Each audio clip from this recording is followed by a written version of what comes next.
be wondering, everyone, why they're called white lions when they're not entirely white. That's because they are not albino. White African lion. And again, for their diet, we provide meat, beef, or chicken, 5 to 8 kilograms per lion per day. And lions roar, everyone, can be heard 8 kilometers. And that's their yes, time to time roar to mark their territory. For their lifespan, 12 to 15 years in the wild. Here in captivity, 20 to 25 years. And now they're 8 years old. 8 years old? Yes. And no lioness or female to avoid aggressive fights. Dali, move ka. Day, donkey, day. Maogay. Dali, day. Ato na ta sa birds of the world. Meron. Nagpakaon mo?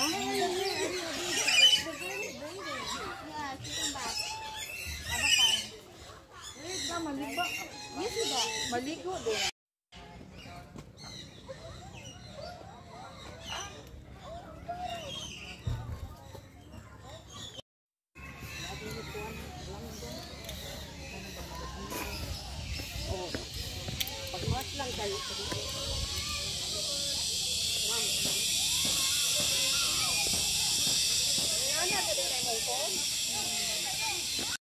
Ni nangihi.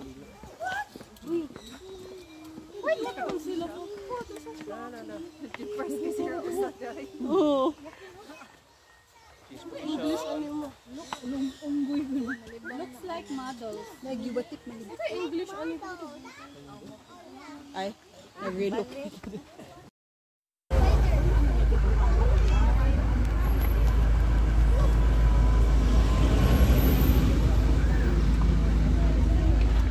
Wala din ang lahat sila maron. Nagtuon to. Tuon sa mina. Ang imong mga classmate nagtuon din. Sa pagod nila ito. Kaya ikaw yun. Lahat. Kapag tuon na na mga gabi. Ako tumaan. Nagtuon doon. Kanang result na. Perfect.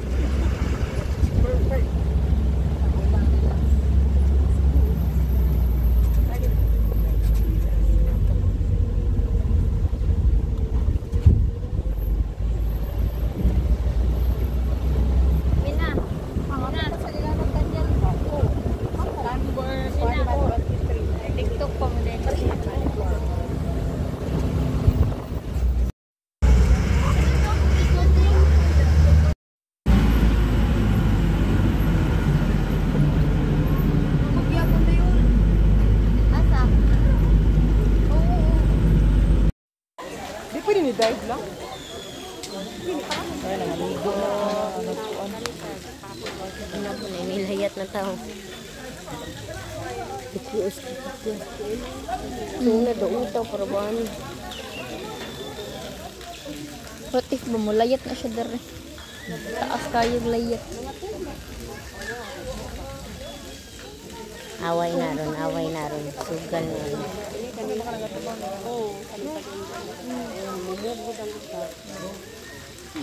Away na ron.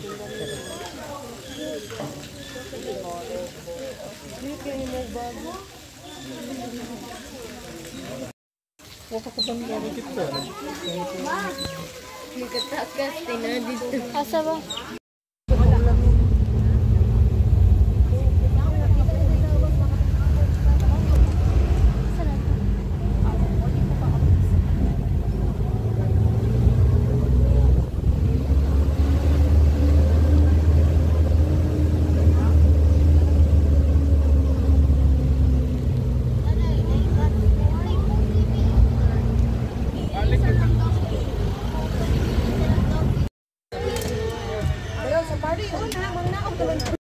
To welcome our blue and gold macaw named Amigo.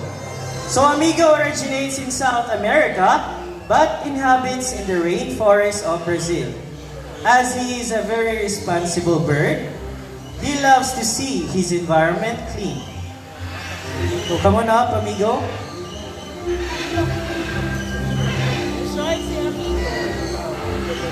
Uwaw si Amigo. Okay. So we have here some sample trashes. We have here a plastic can, crumpled paper, and a plastic cup. So he picks up the crumpled paper, walks all the way, open the bin, and drop it inside. For the next one, he picks up the plastic cups, walks all the way, open the bin, and drop it inside. Last one, buddy. He picks up the plastic cup, walks all the way, open the bin, and drop it inside. Now see, if the birds can do it, why can't we, right? So always remember to put your trash on your trash bins. As the saying goes, cleanliness is next to... That's right. Welcome to Cebu Safari's Bird Show. Now, ladies and gentlemen, from the jungle of South America, here comes our flying macaws. So we have a total of 6 blue and gold macaw named Harry, Hardy, Matt, Tony, Kyle, and Carl. So macaws are very adaptive. Whatever environment that they are in, it becomes quite normal to them. Meaning, if they are surrounded by many people, they will accept many people. For their diet, they mainly eat food. Now guys, you want to stay here with me or you want to go back inside and get some more food now? Alright, so a round of applause to our flying macaws. So our next bird we have is a very special, intelligent, and handsome bird. But I need your help to call him. Can you say Jumbo? Jumbo! Louder please, can you say Jumbo? Jumbo! So here's our green-winged macaw named Jumbo. Jumbo, can you wave to the crowd please? Now everyone, can you wave back and say, hello Jumbo?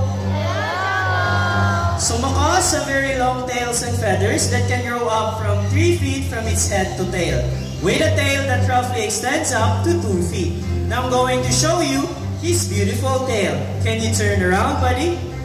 1, 2, 3. Good birds. So as you can see, most of their colors are outside their bodies and less color under their wings. Now I'm going to show you his beautiful wings. Can you say wings? Again, everyone, say wings! So lastly, macaws' feet are zygodactylous, meaning they have 2 toes that points forward and 2 toes that points backwards. They can also use their feet to hold things and climb. Mr. James here has a ground nut. He will place it into the plastic basket and let's see how Jumbo will get his reward. So Jumbo carefully lifts up the plastic basket and gets his reward. So we are using a reward system to compensate the intelligence and efforts of our bird. Now, as I said earlier, that Jumbo is a very special bird. You want to know why? Why? Because Jumbo loves to go to school, to the bird school. So we have prepared 2 sets of tests for Jumbo. The first one is a spelling test. So we have here 4 animal pictures. We have here tiger, horse, camel, and zebra. Now everyone, I need you to choose one animal picture please. What would it be? Zebra! Zebra! Louder! Zebra! Okay, so I think I heard here tiger. Let's proceed tiger with Miss Donna.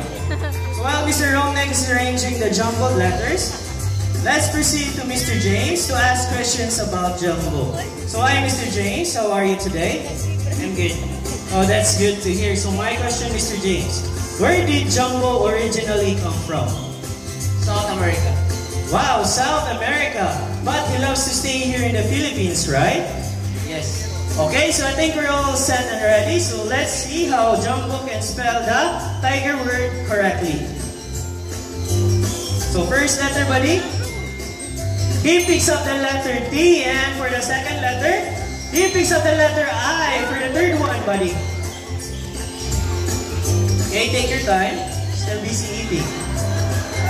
He picks up letter G, and for the fourth one, he picks up the letter E, and for the last letter, buddy. Okay, take your time, Jumbo. Just focus on the task. He picks up the letter R. So tiger spells T-I-G-E-R. Is it correct? Yes! So since Jumbo did well on the first test, let's proceed to mathematical test. So I need 2 numbers from 1 to 10. So can you raise your hands or hand sign please? How about this side? Numbers from 1 to 10.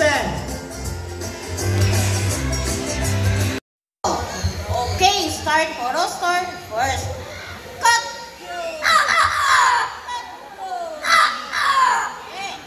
How about...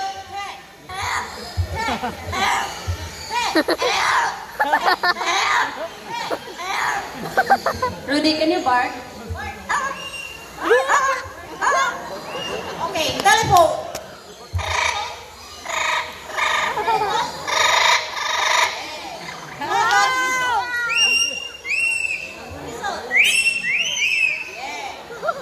Lani and Rudy, they love to sing, but before they sing, they need to have a warm-up first. Okay, let's do the warm-up. Head down to its underparts, and the rest of its color are striking chestnut brown.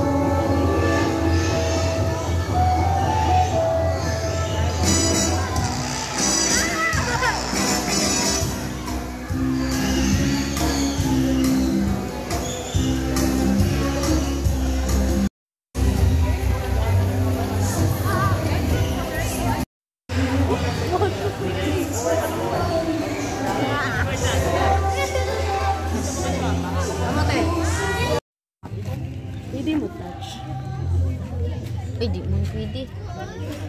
Hindi siya mukaon. Kakaon yun ako tubo sa inyo ha. Pwede mo touch? Pwede mo touch? Pwede mo touch? Ha? Bawal sa body. Sabi ko, pwede naman mo touch pero dili, pwede kapon. Guys, do you know nga nanonob na magtai? Ay! Tai naman itanan din. Ato, sudla dito, baluoy kay dito ang wala o. Sudla dito, day. Bet. Yes, a poor. You little Hi guys. rabbit. Wanna eat? Awa. No thanks. I'm good. Uy. Hey, eat. That's right. I want to eat. I'm here.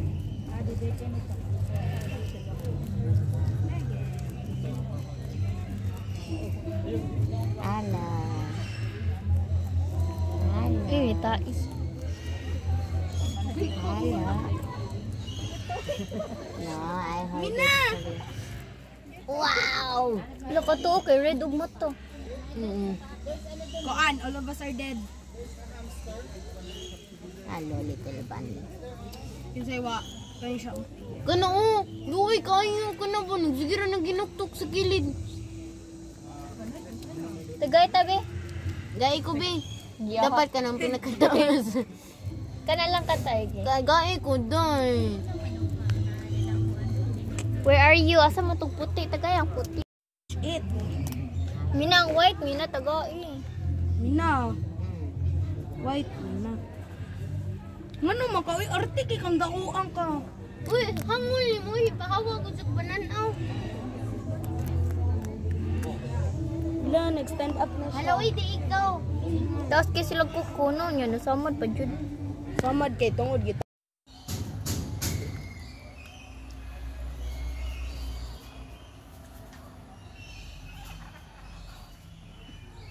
Yo. Anak ko na sila din. Tabi ko ba? Friendly, Ay, makay na naman ko sila. sa una na naligo ni sila din.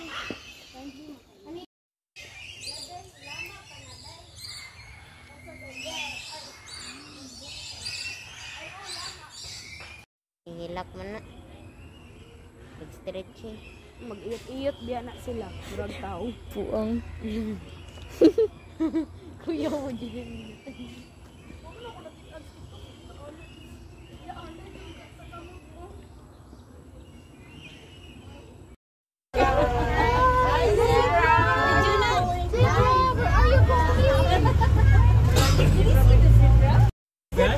So zebra are known to be herbivore, or they love to eat plants. They spend majority of their day eating plants, leaves, and stems. Fun fact about zebras, their stripes have a unique-like fingerprint with no two animals having the same pattern. They are born with black skin with white stripes. Again, these are the zebra. Right side, that is called the wildebeest. So wildebeest earned its name by their blue shin coat, their black mane, and their neck beard. If you're familiar with the Lion King movie, when Mufasa fell into the mountains, they're the ones who accidentally killed King Mufasa by a stampede. So they communicate through sight, smell, and vocalization. So again, those are the wildebeest. Wildebeest. What's the name? Okay, we have here a group of waterbuck antelope, the smaller ones. Waterbuck can be described by their rough coat, long shaggy hair, and their white colors on their throat. Just like their names, they have strong association with waters. They can use it to avoid predators in the wild. Male have horns, while females do not. Side, we have here the eland. So eland is one of the largest in terms of their size and weight. Their size can reach up to 5 feet tall at the shoulders and can weigh about 400 to 1,000 kilograms. Both male and female have horns. The horns can grow up to 1 meter or 3 feet. So again, we have here the eland. Again, above us, that one is called the greater kodo. So greater kodo can be identified by their white lateral or vertical lines in their bodies. Male have horns, while females do not. Their horns will twist every 2 years once they get older. It can grow about 72 inches long. They are known for becoming motionless when they sense danger or threats in the environment. So again, that one is called the greater kodo. Okay, so on your left side, that one, it is called the female impala.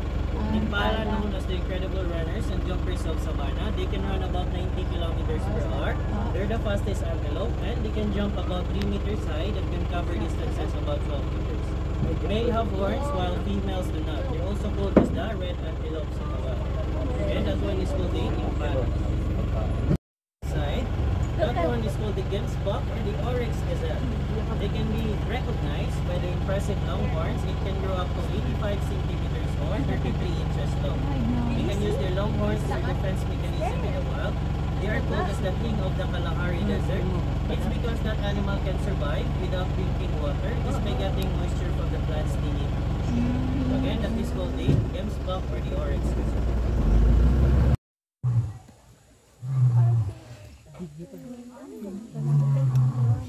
Saman mo, layo ko inyong bitagasagbot. Ato ta sa kakadaan kay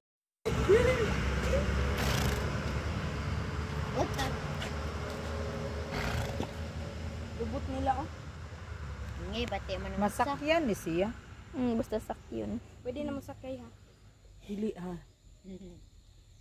Pakan na sila uluya na nila. Naman sila. Pakan-an.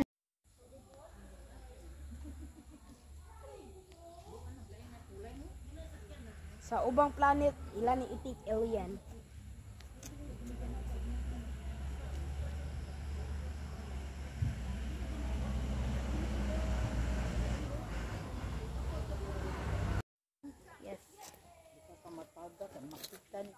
Madangog eh.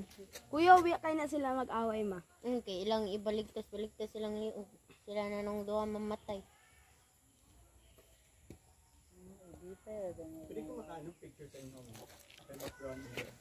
Oh, sige. Ayaw, B.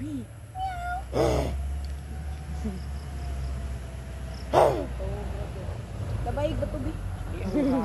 Diba yung bato mo? Matagag din.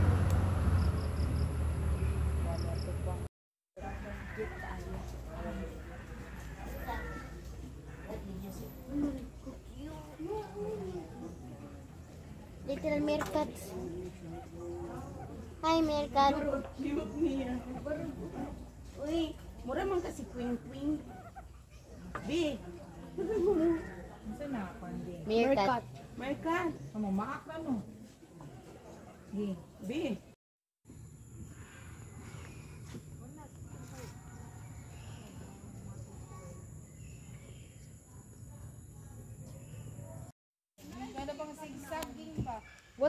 What if ba magkuan? Kanang Unsa?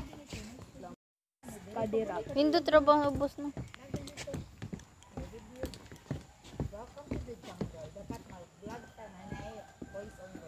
There's an oxygen. Abundant in naka 8,000 na ba yung aton yo? 8,000 na?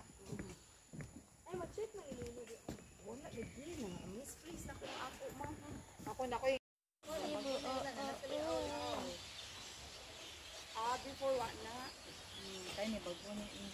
Manaw taging na.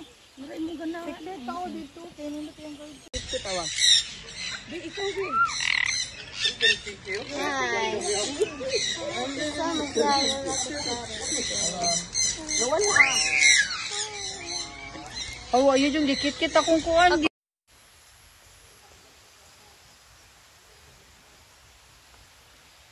Sila man tundo ka ganin na.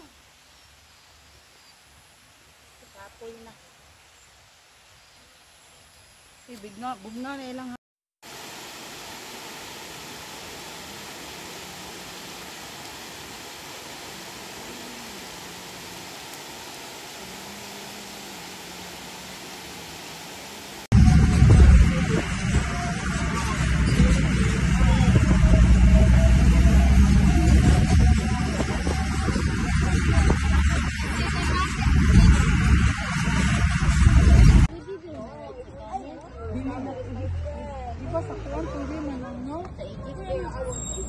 Dubai. Oo nga.